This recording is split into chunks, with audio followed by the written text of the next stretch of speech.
everything considered, for a brand new person that goes on the internet wanting to learn attraction marketing, either they apply it in the network marketing opportunity or something else, what do you feel are the most prevalent roadblocks people run into? Obviously, everybody's different, but what are the most commonly seen roadblocks that you see people run into before they can even give themselves enough time to see success? I would break it into two categories. One, people don't want to hear, and it's the most important, and the other, people kind of dig into and like to hear, and it's pretty darn important. Sure. First one is emotional. Okay. Most people, by my observation, are not emotionally prepared to succeed.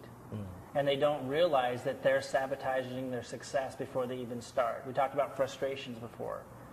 Frustrations will constantly come up. Having to learn new things will constantly come up. I asked you earlier when you learned how to set up video, because this is intimidating to me, just seeing the camera and the tripod. You know, me setting that up just seems overwhelming. And I relate, I know that a lot of people listening right now, setting up a business and a lot of the little parts of it is overwhelming. 9 months ago, you didn't know how to do that. No. I asked you how you learned. You got a coach. Right. You know, and you learned something new. Right. And there was probably some frustration when you first started setting those things up. And you flew out to your first interview, and you're investing this money and this time, and even getting the plane ticket's frustrating half the time. You know, online, and you don't get your e-ticket, and then you go, and you're like, what are you, am I late? Yeah. Frustration is a constant part of the business process. When I was sending out my first fax blasts, when I was hiring a graphic designer and the first one was ugly, when I raised 10 grand from my downline, you know, this is some pretty, you know, that was a risky thing to do, and it was an ugly site, and I had to close it out, and we lost the money. You know, that's pretty frustrating. And so, you know, but did I quit? No. This is a part of the process. It's so much easier now. The frustration level has been brought down to, compared to what the stuff that I had to go through, nothing.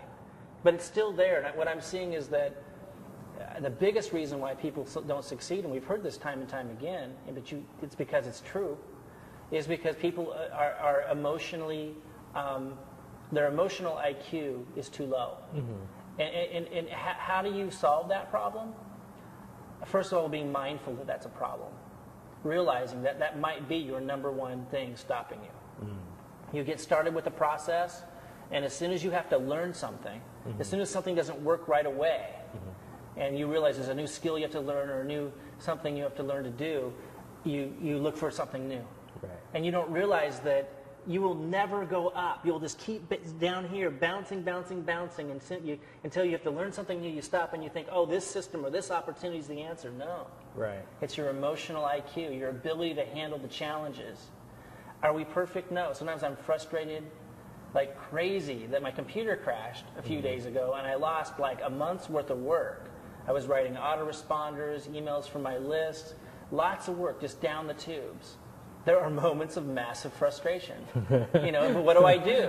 I get my tail off the chair and I go buy a new computer and I start all over again. And that's part of it. And you have to realize that's part of it. Constantly I'm having to learn new things. It's emotional. That's number one.